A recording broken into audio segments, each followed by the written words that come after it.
totally fine. So awesome. Well, thanks everybody for joining us. Today, we're going to be talking about sort of the process and what all goes into successfully launching a financial planning firm. So you are going to see we had a few polls and stuff built in, which I don't believe we are going to be able to use now since we've moved platforms and it's referencing that. But that is all good. We will go ahead and get started.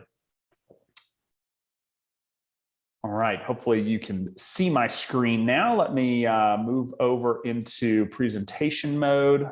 Oh, gotta love Google Slides. Do this one more time. There we go. Awesome. Well, as you may know, my name is Alan Moore. I'm the CEO and one of the co-founders here at XYPN Network, along with my partner, Michael Kitsis. We're founded back in 2014 with the goal of helping advisors achieve entrepreneurship and independence by ultimately providing them a platform in order to help start, run, and grow their financial planning firm. And just some statistics on sort of where we come from. You know, we have over 1,450 advisors in the network today, approaching 1,500, which is a really exciting milestone. And since January of 2016, we have filed 930 RIA registrations, which is a key component from a compliance perspective of getting registered and becoming a financial planner. So what we're going to talk about today is sort of, okay, you've made the decision or at least you think you've made the decision that you want to start a financial planning firm. Where do you start? Right? There's so much that goes into entrepreneurship. There's so much that goes into starting a firm. How do you even know where to start and where to begin?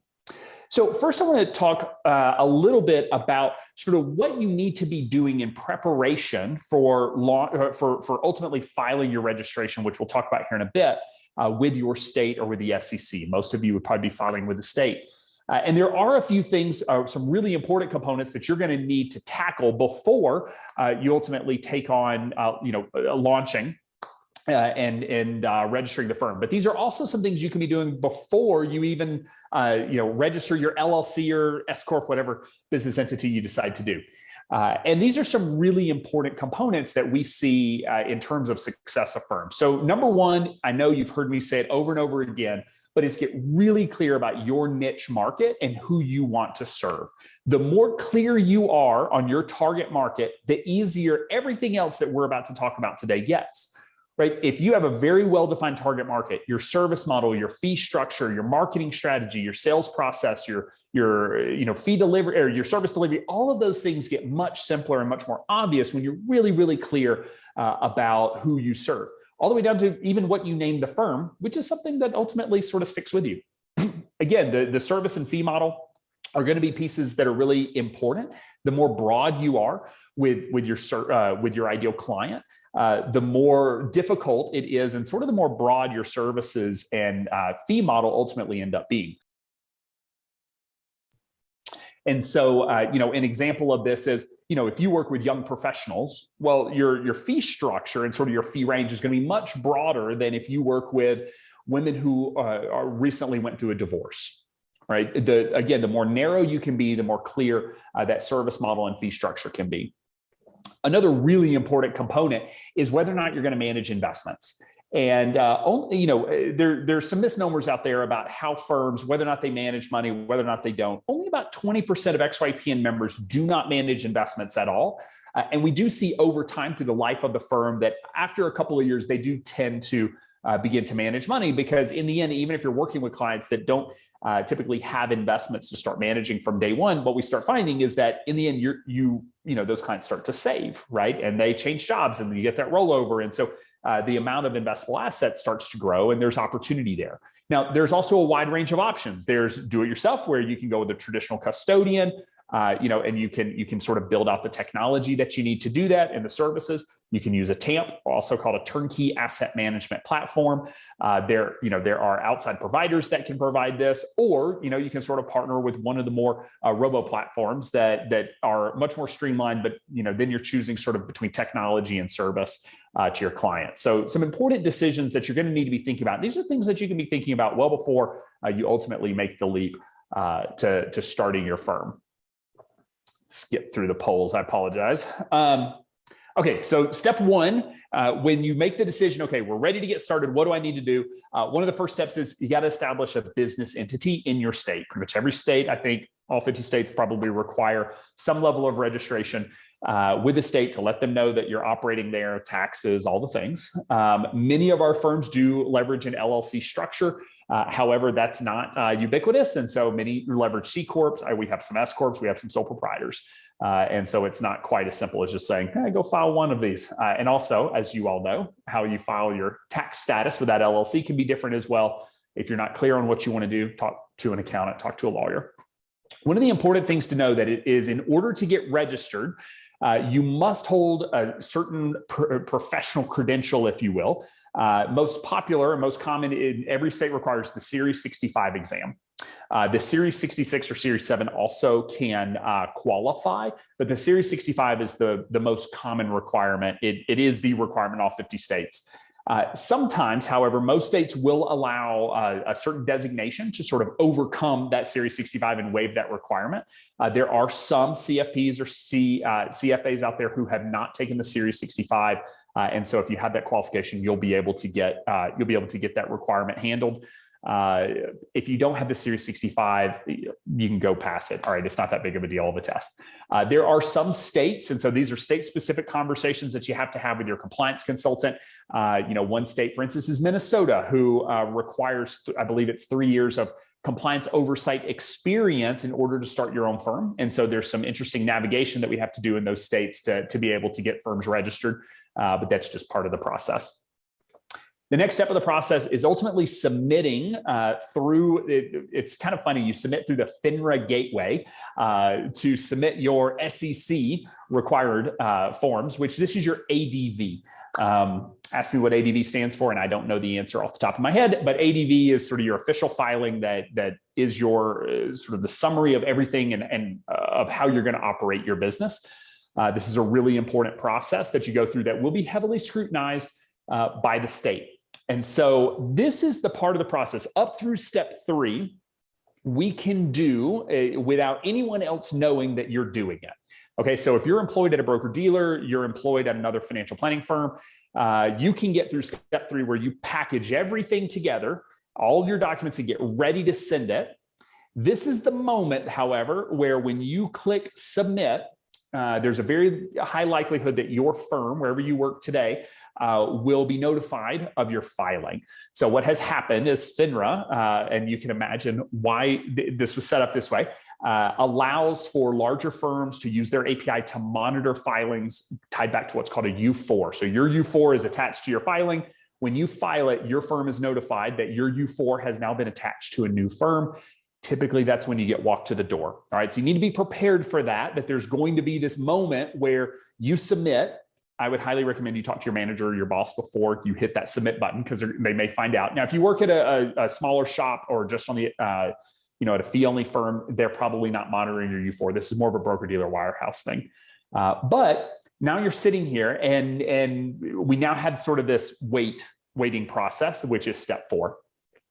And then eventually we get approved, right? Now that process can be a wide range of time. And so unfortunately, when we say like, how long does that part of the process take? The answer is it depends. All right, we can go through the first few steps of that process in a matter of weeks. We have an expedited process to really push it through. However, how long does it take to get approved by the state? Well, that depends on the state regulator. Now, this is where it does come in handy to work with a provider, whether it's XYPN or other. There are other compliance providers out there that can help you navigate this process, that know what the regulator in the state of Nevada is looking for versus New Jersey versus Vermont, because every regulator is different. But working with a provider that knows what they're looking for is a huge help, because it's going to avoid a lot of the initial deficiencies that you're going to see when you ultimately submit your filing. And so this is part of the process where hiring someone will save you time, because it speeds the process. We cannot speed up the regulators. What we can do is be sure we solve 80 to 90% of the problems that we already know they're going to have before they have them. So you have this gap. Let's just say 4 to 6 weeks, I think is a fairly reasonable time frame, depending on the state. Again, some are much longer, some can be on the quicker side. Every state's a little different, but there is a lot that you can be working on while you're waiting. I will say, this is not legal advice. The one thing you cannot do is go out and tell people that you're a financial planner and that you have a financial planning firm. Okay. When you go out and you tell people that you're a financial planner and you solicit business, if you do not have a registered firm, then you are soliciting business unregistered, all right, unlicensed. And so you can get dinged for that. We've seen that before. So you got to be really careful how you manage this. Let's say it's a 6-week gap, that you're not out prospecting, telling folks, hey, I have a financial planning firm. Let's just meet in 6 weeks. All right, play it safe. But there are some areas where you can spend this time. All right, this is the calm before the storm of entrepreneurship. So take full advantage of this time. All right, step one is getting a website in order, getting your brand strategy pulled together. I see a lot of folks who are DIYing, sort of building their own website, and that's fine if you have a background in web design and web development and marketing. If you do not, I highly, highly, highly recommend that you spend the money to go get a website built, and do not go cheap on this. All right, a really good website for a smaller firm, $3,000 to $5,000 is a totally reasonable fee. And I know it's a lot of money. All right, I get that, but this is your digital storefront. This is what everyone sees before they ultimately contact you for financial planning services. And you want it to be good. You want it to show well for your firm. You want it to really articulate who you are, who you work with, your fee structure, and all of that. But this is an opportunity where you can be working on this. Now, of course, you can be working on it before, but this takes some work. You got to get copy written. You got to go get your photo done. If you're going to put a video on your website, that sort of thing, those are all things that you can that you can be working on. The next piece is technology. This is another huge area of time and energy that gets spent. So many of you may have seen this before. This is Michael's technology solutions map, which is overwhelming to anyone with a background in design or not. But this is a list of all the technology you could go buy and all the sections of technology that you could be going and getting. It is a ton, right? So where do you start? What do you need to be working on? Try to summarize down to like, what are the must-haves and the nice-to-haves? All right, when you're launching a firm, what do I personally think you need to have in place before you take on that first client? One is a CRM, okay? You need to have a CRM. There are very inexpensive or even free options that are out there. The industry-specific ones in our space are fairly inexpensive, but be willing to go ahead and start tracking your notes, tracking the conversations that you're having with folks, because in the end, regulators will show up one day and ask for things from 3, 4, 5 years ago, and it's a whole lot better to have had notes early on. Right? And just get used to using a CRM. Get used to the CRM being the place where all of your tasks live, all of your projects live. It's a good habit to start building. Financial planning software is another one. There's a range of solutions in our space, but again, think about your ideal target market. Are they expecting a heavier lift of a behemoth of a financial planning software, or does something that's a little bit simpler? Is that going to work for them? Do you need something more budget focused, more tax focused? Okay, those are different software solutions that you can look at, but this is going to be another area where you're going to want to select. Another is archiving. So we are required that all of our email and marketing communications have to be archived. And so that is your email, but that's all of your social media feeds, anything where you're talking about business, your website, your blog, YouTube videos, any of those areas where you're going to be talking about your business, talking about your financial planning firm. If it could be considered marketing, then you need to be archiving it. There are a lot of solutions that are out there, but you're going to need to be sure you get one. I know that's kind of a boring one, but it's very important. You do not want a regulator to show up and you'd be like, oh, sorry, I haven't been archiving my emails. All right, portfolio reporting. Again, if you're managing investments, there's a wide range of options here, from very, very expensive to fairly inexpensive. And your target market and the type of service you're going to be delivering is ultimately going to dictate what level of portfolio reporting you need. Risk tolerance software. Okay, this is one that people tend to gloss over. They think, oh, well, I can spend the money later. This, for me, is one of the areas where advisors underinvest. And actually, when we do surveys of XYPN members, this is an area where a lot of advisors don't have a risk tolerance software. And I really do push back on that. So this is one of those CYA type technologies. And the reason I say that is because what's going to happen is if you use let's just say you use the 5-question survey that's put out by the large fund providers that are out there. Trying to not name names here. It's 5 questions. You take clients through, or you just say like, look, I just like to get to know my clients and I just want to get a feel for them. Okay, I get that. I hear you on that. And I also know risk tolerance software is not perfect. I get that too. But I also want you to imagine that you put your client in a 60-40 portfolio, because that seems very reasonable. And we have a big market dive, and that client says, you know what, that they go to a new advisor, and that new advisor says, I never would have put you in a 60-40. I would have had you in a 40-60 because clearly, you aren't that risk tolerant. Hindsight's 2020. So that client's going to sue you, and they're going to put you in court. And guess who they're going to put on stage? Let's say they put Michael Kitces on the stand, and they say, Michael Kitces, tell me what best practice is and how you would evaluate the risk tolerance of your client. Would you make it up, or would you use a statistically validated, data-driven solution? Okay, we know where we're going with this. Okay, so not to be, not to overdo it, but I will say, like, spend the money on risk tolerance software, not a sales tool. Okay, there are risk tolerance softwares that are really just sales tools. Get a statistically validated risk tolerance software. Okay, that's going to help you make informed decisions. It's not the end all be all. It's just to help. Additionally, billing software, you got to be able to get paid.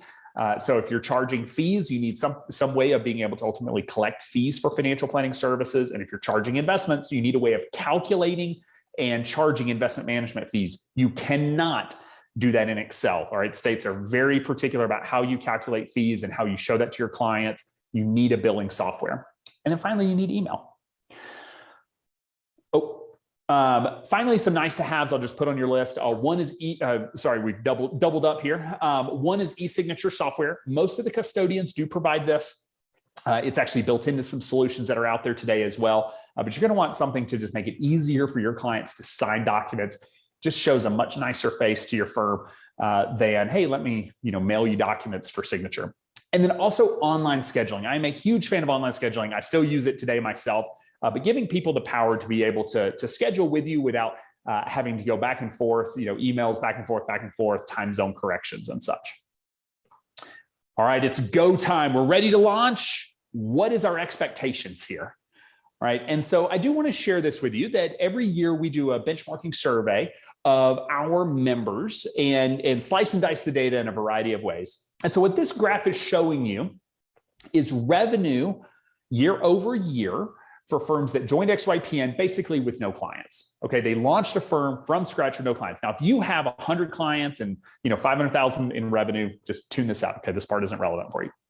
What this is showing is, the blue dot that's sort of here on the far right. That means these are members who have been with XYPN for 4 years, and their revenue year over year through their 4th year. All right, the yellow dot is members that have been with us for 3 years, and therefore they've only gotten to the 3rd year. Light green 2 years, dark green 1 year. And what I use to show this is that those first 2 years are hard. Okay, they just are. And nothing we can do can make them easy. Okay, the first 2 years are tough. The first year in particular is a really tough grind because you launch, you're going out finding clients, you don't get your first client for 3 months, and then they don't pay you for another 3 months, right? There's sort of this lag of income anyway. But I want you to be realistic in your expectations of how much money you're going to earn. When an advisor calls and says, I need to make $100,000 this year, I have no clients, no experience, we're like, that's great. I'm going to need you to get a job first, right? Like we can't even begin to commit to helping a firm achieve that. But what this also shows is that most firms year 3 are starting to hit that pre-leaving their job revenue. And by year 4, they're now exceeding it. And so just, again, want to be realistic with expectations as we're launching a business, because I don't want you, jumping in thinking, all right, I'm gonna make 6 figures in my first 6 months. I apologize. The smoke in Bozeman is heavy. And so I am coughing a lot. Okay. Now we've decided to launch. We're getting ready. We've set realistic expectations.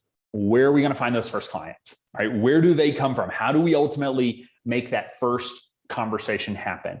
And again, your marketing strategy, your sales process, all of that is going to be solely dependent upon who your target market is. All right, who's that niche market? And the way you're going to communicate with your niche is going to be very different. So if you work with parents who have recently had a child versus women who are recently divorced, you can imagine that where those folks are spending their time, the best way to communicate to them are going to be very different platforms, very different modes, and very different conversations. So getting really clear about that. If you say, Alan, I want to work with young professionals, it's just this sort of broad-based approach, which is very expensive and time-consuming. And it's sort of like throwing a bunch of stuff against the wall and really understanding that very, very little of that's going to stick. Okay. So be thinking, again, who is that target market and where are they ultimately hanging out? Where are they spending their time? Where can they see those resources? As well as who else, what are those other centers of influence that connect with those clients that can make those introductions for you? Don't be afraid to ask your friends and family and industry contacts for help. All right. Go tell them, this is who I work with. And this is the type of client I help, and this is how I help them. And again, this is another area where niche comes up. Because if I go to my friends and I say, hey, I work with young professionals, so, send people my way, versus if, I always use the same folks in my niche examples, but if I'm Daniel Hanush out of Atlanta and he works with Chick-fil-A franchise operators, right? If he comes in and he says, hey, I'm Daniel and I work with Chick-fil-A franchise operators. So if you know anyone that has started or runs a Chick-fil-A, this is what I provide in the slew of services. If you ever meet a Chick-fil-A franchise operator, are you going to send them to Daniel, or are you going to send them to Alan, who works with, individuals and families, trusts, women, and, business owners, right? Because that's a quote from a website. Who are you going to send them to? You're going to send them to Daniel. And when you meet the bass fishermen, there's an advisor, I think in Kansas, that works with bass fishermen that compete in tournaments and win these big purses, right? Being really clear, but don't be afraid to work your network. Okay. Don't be afraid to go out there and ask for help. And then finally, I'm a huge fan of content marketing, and I know content is not always comfortable. You need to really speak through the system that's going to work for you.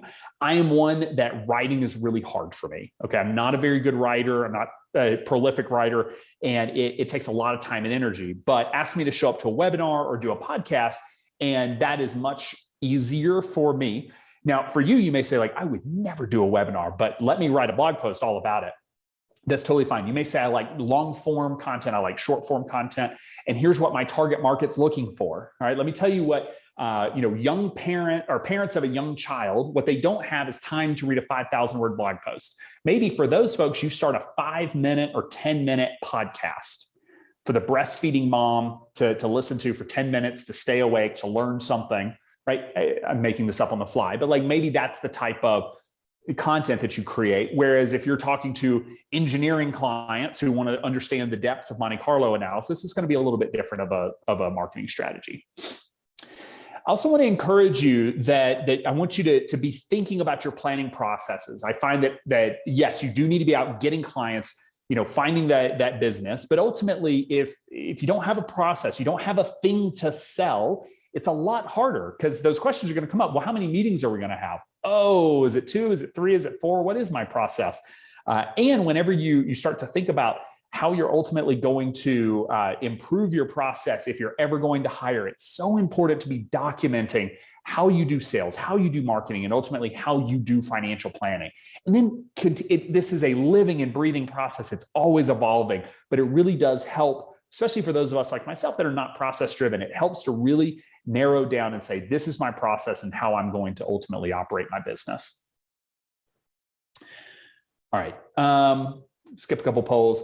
The other thing that I would talk about is your sales process. And this is another area, if depending on your background, you may have been through sales training, you may have had experience doing sales. Sales is not a personality. Sales is not a gift. Sales is a process. Okay, I want you to hear me say that. Sales is a process. And also, sales is not a dirty word. Now, I grew up in fee-only financial planning, all right? Sales was the dirty word. We didn't want to do sales.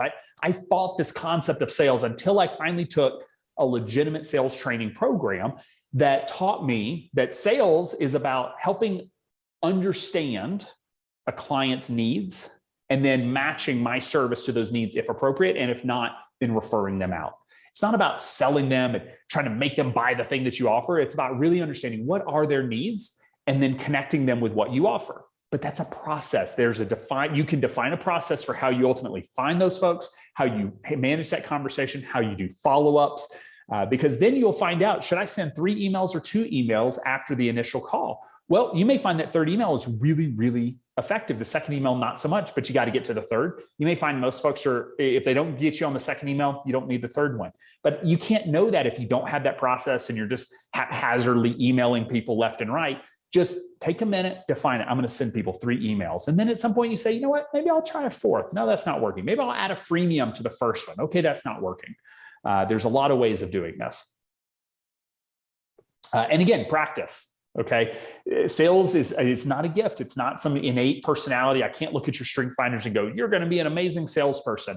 It's a willingness to do it. It's a willingness to go out and find ways of communicating the value that you provide to your clients. But just know that the way, but it also needs to be comfortable for you. Okay, you can drop me, you can drop me in a room of 300 prospects for XYPN, 300 people who would be wonderful members of XYPN. I can be in that room for 2 hours and leave that room with 0 names and email addresses. Okay, I am extremely introverted in those settings. I do not like those settings. It's not comfortable for me. So I also need to understand, 1, I have to get outside my comfort zone, but 2, maybe I need to put myself in a position, more one-on-one situations, because that's where I'm more comfortable, right? And you just have, and it's okay. It's okay to accept that. It's okay to push your boundaries, to be able to push outside that comfort zone, but also to operate where you're at your best. Okay. Finally, I want to talk about being very intentional with the firm that you want to build. And, there are, I skipped this slide. We bucket firms into sort of 3 types of firms when you hit what we would call scale. Scale being somewhere 50 to 75 clients or so, about 150,000 in revenue. Really, there's that moment where you say, like, I've made it. And someone could come and offer me a job and I wouldn't take it. All right, when you're making 20 grand and you're grinding away, it's a little bit more difficult to say that very definitively. But the reason this is important, I know you're thinking like 75 clients, I have 0 clients. Why do I care about this? The decisions you make early on in your business will impact the type of business that you're building. And you can ultimately change your mind and you can pivot. But I will say it is so much easier to be intentional from day 1 than to try to change things later on. And so we bucket firms into sort of 3 broad groups, one being the solo practice, right? These are folks who they don't want to manage people. They just want to run the business. They don't want to be responsible for other people's salaries. They don't want to manage other folks' work. They just want to do the work themselves and be the financial planner. These are folks who maybe want more flexibility in their life. They may want to work 20 hours a week. They maybe want to work 50 hours a week, right? Sometimes these are called lifestyle firms. I don't like that just because you can have a great lifestyle with any of these practice or, with any of these firm types, but you'll hear that in our industry, the lifestyle. So these are, really, we define this as in a solo practice, you as the owner are doing the vast majority of financial planning for all the client relationships. All right. And I'm going to jump over to enterprise. All right. Enterprise is the polar opposite. This is, I want to grow a really big business. All right. I want to have 100 employees and thousands of clients, and I want to grow something really sustainable that's huge. Okay, I want to take on the big players in our space and do things different. Awesome, you can do that. Now, one of the defining factors here is that you, as the owner, as the manager of the business, does not do financial planning here. Okay, you are not a financial planner. When you run an enterprise, you are a CEO, and that is a very different job, and that's okay. There's no right or wrong, better or worse here. There's just different. And if you want to be the financial planner, then you have to hire the person to run the business, and you have to be willing to give that up. All right. You have to be willing to sort of put your ego in check and say, you know what, I'm willing to let someone else come in and run this business and to have vision for the business so I can be a financial planner. And then in between those 2, we call it boutique. I like to frame this as, anywhere from 2 to 10, 2 to 20 employees, where you're building a business. You have to run it like a business. You're managing people. You have more financial planners than just yourself, but it's still a small enough business that you're splitting your time between running the business and being the financial planner. All right, you can do a little bit of both. You're building more business value potentially for your heirs and that sort of thing, but you're not trying to scale up to 100 plus employees. So these are sort of the 3 buckets. And I would encourage you to really think about what motivates you to start a business. Because if you say, like, I want ultimate flexibility, I never want to be responsible for other people. Okay, like that, it's kind of obvious where you end up. If you say, like, I want to make a difference, I want to have the biggest possible impact, or I want to be really, really, really, really rich one day, enterprise may be where you're going, okay? And if you say, like, look, I do want balance in my life, but I still want to put in the hours. I want to build something that has impact, but I'm okay impacting 500 people or 1,000 people. I don't need to impact 10 million. Okay, maybe you end up in this boutique bucket. And also be thinking about, what do you want your day-to-day to look like? What's the work you want to be doing day in and day out? One of the interesting statistics that comes from some of Kitsis's research is around how much money people make based on the advisor makes based on the different type of firm. And one of the misnomers is, if you want to increase your annual income, is go enterprise, right? Go big, go scale. And the truth is, scaling is very expensive and usually translates into much lower profit per client, at least for the scaling phases, which can be 10 to 20 years of your career. I worked for a firm at one point that made the decision when they were solo. I think they were making like $500,000 or $600,000 net, just themselves and one assistant. Made the decision to go big. They wanted to grow into a boutique, maybe an enterprise firm. And when I knew them maybe 15 years later, they were still making like 150 to 175 because they were constantly reinvesting in the business. Right? They never actually, I'm not sure if they ever did, got back to what they were making as a solo. Now, yes, they built more business enterprise value, but they were making a lot less money. So if you want, you can go to kitsis.com and dig into some of these details. The sort of final point I want to make before we jump into questions is, I want to be really clear that no one here, myself included, can be allowed to should on you. All right? Don't should on yourself. I'm not here to tell you, you should start a firm, you should build a solo, you should build an enterprise. Don't should on yourself, right? Everyone's journey is very different. This is not a one size fits all type approach. And that's why I can't tell you, do this, this, this, this, and you'll be successful, because that's not entrepreneurship. Right. One of the things I love about entrepreneurship is that it is very much an expression of creativity. And I know we don't think about that all the time in that way, but entrepreneurship is a form of creativity, of artistic expression, if you will. And I'm not here to tell you like how to paint your painting and that if you do it exactly my way, you'll be successful, because I don't think that's true. What I think we can do is provide the platform, the resources that enable you to paint the picture that's going to work for you, that's ultimately going to let you live the life that you want to live. My definition of financial planning is, we help our clients live their great life, live their best life, and use their money as a tool to support that great life. And I think you, as the entrepreneur, as the business owner, have the right to that same thing. And so I want to encourage you to paint your painting the way that you want, not the way someone else tells you you should. And again, we're here to provide the resources to help navigate that, to be sure you have all the paint colors and different textures and the different paint brushes and the different types of canvases, right? I'm clearly not a painter, but you have all the things you need to really paint your beautiful life onto that mural.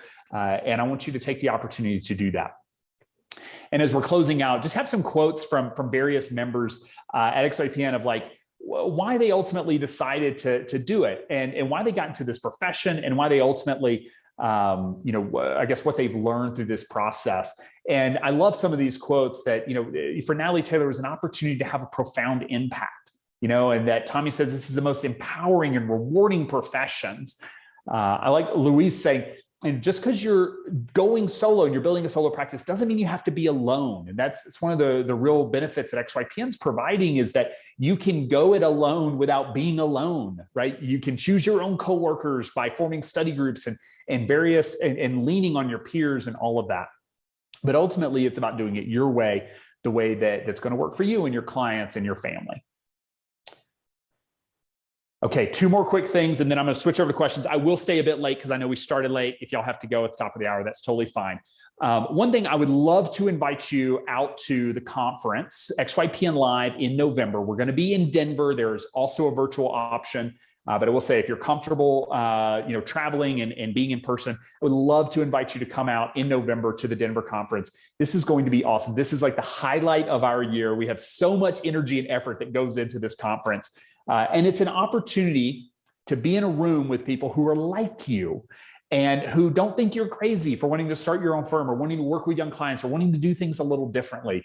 It's also going to put you in a room of experts, both advisors who have been there before, technology vendors who can help you facilitate this process, but also Team XYPN is there, and all of our coaches, consultants, all of our experts are there and can provide one-on-one advice through our coaches corners, can make introductions. We many times we have an introductions board. Hey, I want to meet someone who broke away from this particular company or, dealt with this situation. And we can find folks who have dealt with that, lived that situation, try to make that connection. It's really an awesome opportunity to meet other folks. It's very inexpensive. We do our best to keep the costs really, really low. So definitely check that out. Highly recommend that you come out for XYPN Live. And then finally, as a thank you for joining us today, we are offering sort of a July promotion. And so if you join XYPN after having attended this webinar, if you join XYPN this month, so sometime during the month of July, we're doing 2 months free membership. We don't do contracts, to join. We're sort of a month-to-month organization. And what that means is you can join, you can check us out, can see the resources that we offer, see our process, meet our people, meet the other members, be able to engage in our forums and all of our resources, see our technology, all the things before you really commit, right?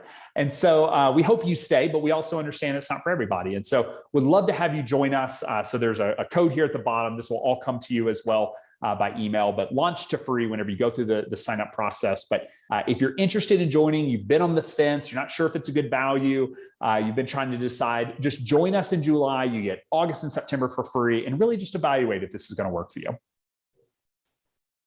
Okay, I'm at the end of my slides, so I'm going to stop sharing my screen. I'm going to bring Amy back, who you did not get earlier, but would love to. She is going to be managing some of the Q&A and questions and such. So welcome back, Amy.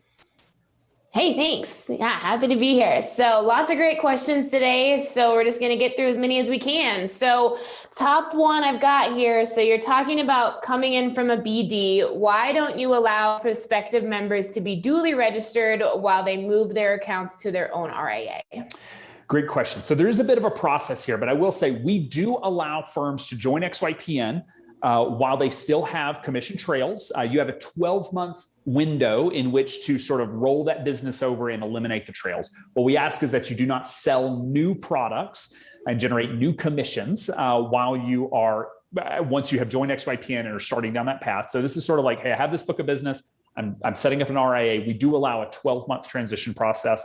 We also have some new tools and resources we're hoping to roll out over the next six-ish months, maybe 12 months, that will help facilitate this as well. But this is definitely something that we are very well aware of with that 6-week process of getting registered and all that. So this is something that we can help connect you with to be able to make that happen. Perfect. So a little bit more clarification again on kind of the transition period. So can you comment on the distinction, if any, between people being aware that you are launching a firm, like your business advisors, family, and friends, and then soliciting business to that firm? It comes, they're seeing some challenge there for them, and they want clarification on that. Yeah, this is the, like, I'm a financial planner with a firm, or I'm launching a firm. Like I am one to, I don't like legal issues. So I would encourage you to stay out of that game. If you can just take some time to just wait before you have that conversation or schedule the intro meeting for when you know you're going to be registered. Look, I'm not a lawyer, so I can't tell you legally what you can and can't do. If you're curious, call your state regulator.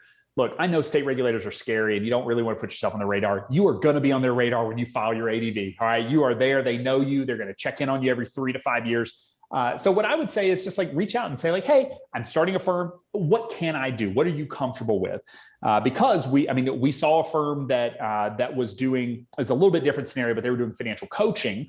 What they called financial coaching wasn't financial planning in their mind. But when they went to go register, they got hit with a $10,000 fine for providing investment advice, providing financial planning unregistered. We want to avoid that for you. And so I would say play it safe. There's a lot of, hey, I have this non-solicit, non-compete. How do I work around it? You can work with a lawyer on that because I am not one. But I would say, when in doubt, play it safe if possible. In that same vein, how do people work on their website before they file the paperwork? Yeah, you can build an entire website and just don't make it live. Okay, that's totally fine. You can just put up a landing page that says coming soon. That's fine. No one's going to care about that. But if you have a website, like don't make your website live before you're ultimately registered. But yeah, I recommend, you can take the approach of, there's some marketing platforms in our space that you can look at their website builders.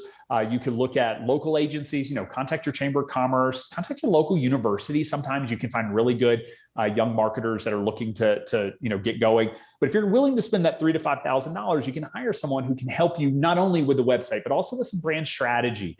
That is something that I was unfamiliar with, which quite frankly is where we got these green and blue colors from, is because I don't know brand strategy. And now we have brand strategists on our team that are really upset about some decisions I made 7.5 years ago when it comes to the logo and the brand and all of that. And those things take time to unwind and to change, and they matter. It's amazing how much it matters. And so I would recommend this, find someone, even if, you can find someone local, find someone virtual to be able to help you in that process. Super helpful. Someone mentioned they didn't see E&O insurance on your list of essentials. Do you have a comment on that? Yeah, it's a great point that what we see is once you are starting to sign your first client is when we see folks sign up for E&O insurance. If you have no clients, you may not for 3 to 6 months, you may not need to spend that money. But before, as you're going to sign that first contract, you can get signed up with E&O insurance. It's a great point. Probably something we can put on the list. Perfect. What would you say is the best way to convert prospects to clients? I mean, number one, and this is going to sound so basic, but just ask. You have to actually ask people, do you want to become a client? My sales coach that I used early on when I started my own financial planning firm, she said something like 70 or 80% of business is just sitting out there waiting for you to call and ask to work with you. They just want to know that you want to work with them the same way that they want to work with you. And so what I would say is, if you get your chance, right, you're getting at bats, sorry for the sports metaphor, but you're getting at bats, you're getting the opportunity, you're in the room with these prospective clients, go through, this is my value proposition. This is what there's a whole process that you can design, but okay, you said these were the areas of concern. This is what keeps you up at night. This is what got you to come to my office today to talk to a stranger about money. Right. And so this is what we're dealing with. These are the services that we offer, but this is how we help provide value and help you sleep better at night in these areas. Would you like to become a client? And if not, when can I follow up with you? Would it be, actually don't say that, say, would it be okay if I follow up with you next week? Would it be okay if I follow up with you in 2 weeks? Do that check-in, because in the end, not everybody's ready to buy that moment. So stay in touch. Okay. Eventually, if they don't want to hear from you, they'll tell you. They'll either ignore you or just, unsubscribe or tell you, hey, bug off. And that's fine. When they tell you that, lay back. Don't keep going after it. But don't be afraid to ask. Perfect. So what are some ways to increase awareness of your firm and drive leads? And does XYPN provide any marketing or lead generation services? Great question. This is a great question. It's so hard to answer if I don't know your niche market. If you say I work with everybody, yes, you can write blog posts and podcasts and try to distribute that through, social media, your friends and family network.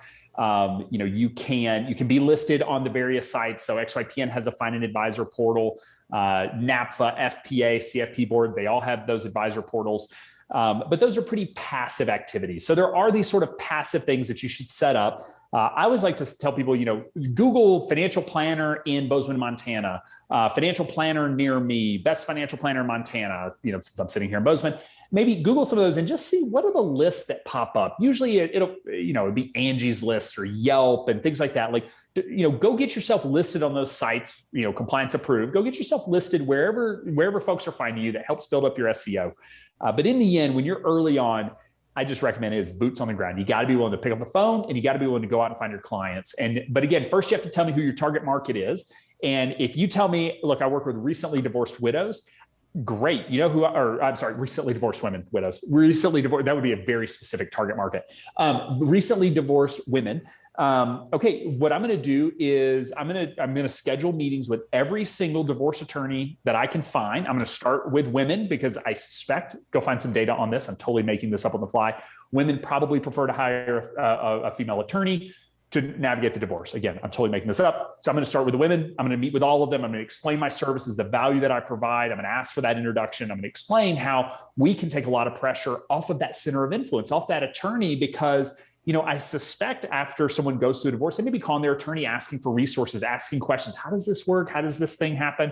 Well, you can be that resource. And that's the moment, that's this pivotal moment where you can be available. You can also contact the CDFAs in your area, or mediation services or arbitration services, any support groups. Now, don't be gross about your sales and marketing process, but also be willing to say, like, hey, I could come in and give a 30-minute presentation on sort of the 7 major financial milestones that are going to happen, decisions that you need to make post-divorce. That's something that people are going to potentially be really excited to let you come in and talk about. Perfect. What do you feel about data points as a risk tolerance software? Yeah, there are a lot of providers. I get caught sometimes giving too much of my opinion around specific providers. It does depend on your needs and what you're looking for. My understanding of data points is it is a fantastic solution built by it has some really robust backing. There are some other platforms. We partner with both Finametrica and Data Points. They provide different platforms, different services, and there are others that are out there. So check them out. Run through it yourself, see what that experience is, talk to the providers, and see what's going to work for you. Great. We want to do a few more, Alan? Yeah, let's keep going. Let's just go. Okay. If folks need to leave at the top of the hour, anything we need to say to close out for anybody who needs to leave at the top of the hour? Sure. Yeah, I'll go through just a couple of things real quick. If you do want to have a call with myself or another member of the sales team, we're going to drop a link in the chat to schedule that for a time that works for you. Also, please register for next month's webinar, which will be bookkeeping one-on-one for independent financial advisors with Director of XYPN Cantor's Dan Kesslin. Again, that's in the chat. And then also don't forget about our 2 months free that you'll get if you join in the month of July. Also look for that in the chat. So yeah, I think that's it. Let's get back to questions. Perfect. So how much or what type of experience is needed before making the jump to starting an RIA? Yeah, this is a great question. I mean, what we see is some of the determinants or some of the indicators of success long-term in terms of launching your firm. One is whether or not you have the CFP. We find the CFP is a great indicator of if you know what you're doing. I know we can argue about, there are other designations out there like CFA, CPA, that sort of thing. But I will say, like, the CFP is the gold standard in our space for education related to how to do comprehensive financial planning. Most CPAs that I know cannot just go past the CFP exam without studying for it. So get credentialed, get the education, the credentials that you need to be successful. So education is one. Having a really clearly defined niche market is another indicator of success. Being very broad-based does ultimately harm you in the long run. And then financial runway is another huge issue that we want to be sure that you are that you're thinking about and that you're prepared for that, what I showed you, that 3 to 4 year runway that you're going to need. Now, in terms of experience, I'm a big fan of get as much experience as you can, and think about be intentional. If you're going to launch your own firm, think about from the very beginning. Again, if you have an idea of who your target market's going to be, it makes this even easier. If you don't, what you're going to want is you're going to want to learn some marketing, right? You're going to want to learn how to do some marketing. You're going to learn how to do sales, all right? Try to put yourself in a position where you can do sales. And all the other issues with Robert Kiyosaki, Rich Dad, Poor Dad stuff aside, okay, one of the things he talks about in his book, I'm not promoting his philosophies. One of the things he talks about in his book is that he didn't know how to sell, so he became a vacuum cleaner salesman until he was top of his class, and then he quit because he learned how to sell. All right, that may be your path. If you want to play the long game and really go learn how to sell, go knock on doors, try to sell vacuum cleaners. All right. Learn what it feels like to be told no over and over and over. And that's okay, because you start to build that resilience. You start to build that skill set of how to connect. Now, selling financial planning, very different, selling vacuum cleaners, but take the opportunity to learn sales, whether that's inside the industry or outside. And then in terms of experience, getting experience in a meeting with a client is huge. And so generally you're going to get that in a smaller firm. Larger firms are going to really niche you in that you have a very specific thing that you're doing with your time. If you can work in a smaller firm, you might get to try and do some compliance, do some technology, do some back office. One of the things I realized when I launched my own firm, I had no idea how to process paperwork. I mean, I always worked in small firms, but there was always someone that was their job was, I didn't know how to open an account. So like my first, 10 accounts, like they just got NIGO just left and right, constantly rejected because I didn't know how to open an account. So like, if you're at a firm, like, don't be afraid to, hey, I got Thursday afternoon free. Like, hey, do you mind if I jump in and learn this? This is a cool thing to learn. One, it's actually valuable. So you don't say something like, we'll get you your money in 2 days, client. It takes 7, right? Because you learn that process. So super valuable to do that as well. So don't be, go out and get some well-rounded experience. Great. What are some of the most common mistakes made when starting a new firm? Oh man. Okay. So probably number one is not really being prepared financially. And it's not just the business expenses. You've seen the blog post and we put some stuff out. You can start a firm with $10,000, right, in your first year. You could probably spend less than that if you really want to. And that is true. We hold to that. However, your rent may be more than $10,000 a year, right? It's not the business expenses that'll get you, it's the personal expenses. So you got to be really clear that you've got those personal expenses solidified. Your personal, just your money solidified so that you can handle those first couple of years. The second issue I see is not being on the same page as your partner. Your partner will make or break you in the process of starting your own firm. And if you're not on the same page as your partner when you start your business, either your business or your partnership will fail. Right? I don't mean to exaggerate about that. If you know my story, you know that was my story, I was not on the same page as my partner, and it ultimately led to getting divorced. And it's because entrepreneurship is a journey that I wish I could prepare you for it other than to just tell you over and over, it's an emotional journey. It's an emotional roller coaster. Like, get a therapist, have a best friend, and, be prepared. Like, this is going to be tough. And ultimately your partner will make or break you. So I also see firms are just not prepared or advisors have not really prepared their relationship for what it means to be an entrepreneur.